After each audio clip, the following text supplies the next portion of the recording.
पश्चिम Asia में बढ़ते तनाव के बीच मसूद पेजेश्कियान ने ब्रिक्स में स्वतंत्र भूमिका निभाने की अपील की है। वहीं नरेंद्र मोदी के साथ बातचीत ने भारत को इस पूरे संकट के केंद्र में ला खड़ा किया है। नमस्कार, आगाज टाइम्स देख रहे हैं आप, मैं हूं आपके साथ पलक शर्मा। मिडिल ईस्ट में बढ़ते संघर्ष के बीच अब सिर्फ हथियार नहीं बल्कि कूटनीति भी बड़ी चालें चल रही है। ईरान ने साफ तौर पर ब्रिक्स को इस संकट में उतरने का न्योता दिया है और ऐसे में सबसे बड़ा सवाल यही है कि आखिर ब्रिक्स क्या है और क्यों इसे पश्चिमी ताकतों के मुकाबले एक मजबूत विकल्प माना जा रहा है। सबसे पहले समझते हैं ब्रिक्स को।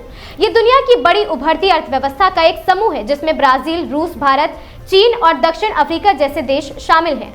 हाल ही के समय में इसमें कुछ और देशों की एंट्री के बाद इसकी ताकत और भी बढ़ गई है। ब्रिक्स का मकसद है आर्थिक सहयोग बढ़ाना, आपसी व्यापार मजबूत करना और वैश्विक मुद्दों पर एक संतुलित और पश्चिम से अलग दृष्टिकोण पेश करना। और यही वजह है कि ईरान अब इस समूह की तरफ देख रहा है और साथ ही मानना है कि ब्रिक्स इस संकट में एक निष्पक्ष माध्यम बन सकता है, क्योंकि ये सीधे तौर पर अमेरिका या पश्चिमी देशों के दबाव में नहीं आता है।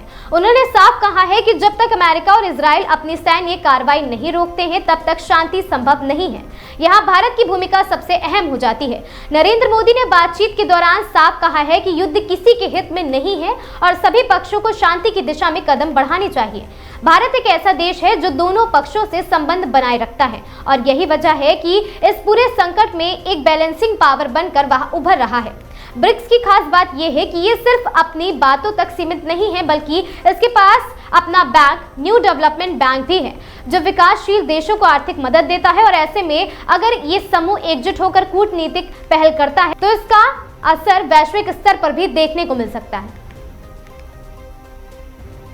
तो अब सवाल यही है, क्या ब्रिक्स वाकई इस संकट में कोई बड़ा बदलाव ला पाएगा? क्या भारत अपनी संतुलित नीति से युद्ध को रोकने में कामयाब होगी या फिर ये टकराव और भी गहराएगा? फिलहाल दुनिया की नजरें ब्रिक्स और भारत पर टिकी हैं। वीडियो पसंद आया हो, जानकारी रोचक लगी हो तो वीडियो को लाइक, शेयर और चैनल को सब्सक्राइब करना बिल्कुल ना भूलें। मैं थी आपके साथ पलक शर्मा। हमसे जुड़े रहने के लिए देखते रहें आगाज टाइम्स।